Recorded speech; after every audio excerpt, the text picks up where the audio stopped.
శర్మ నుండి తాజాగా ఓ ప్రోమో విడుదలయ్యింది. ఆ ప్రోమోను గాని మనం ఒక్కసారి చూసినట్లయితే బిగ్ బాస్ సీజన్ 8లో మూడో వారం విజయవంతంగా పూర్తి అయ్యింది. మూడో వారం ఇలా పూర్తి అయ్యిందో లేదో అప్పుడే బిగ్ బాస్ హౌస్లో ఉన్న కంటెస్టెంట్స్కి బయటకు పంపేయాలని అప్పుడే నామినేషన్కి తెరతీశారు. అయితే బిగ్ బాస్లో ఈ వీక్ ఓపెన్ నామినేషన్ డిజైన్ చేయడం జరిగింది. హౌస్లో ఉన్న కంటెస్టెంట్స్ అందరూ తమ ఫేస్ మీద ఫాగ్ చేయడం అయితే కనిపిస్తూ ఉంది.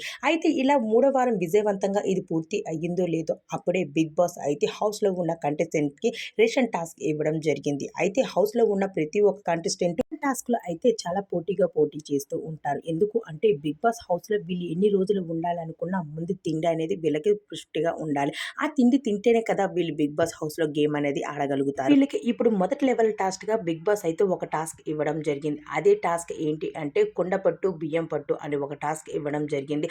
ఆ టాస్క్లో అయితే నిఖిల్ అదరగొట్టాడనే చెప్పాలి. అయితే ఆ టాస్క్లో కుండ కానీ పగలగొట్టినట్టు అయితే బియ్యం రైస్ అనేది బిగ్ బాస్ ఇవ్వడం జరుగుతుంది. ఆ తర్వాత రెండో లెవెల్ టాస్క్, మూడో లెవెల్ టాస్క్ ఇలా టాస్క్లు పెడుతూ ఒకసారి ఫ్రూట్స్, మరోసారి వెజిటేబుల్స్ కూడా వీళ్ళకి అందజేయడం జరుగుతూ ఉంటుంది.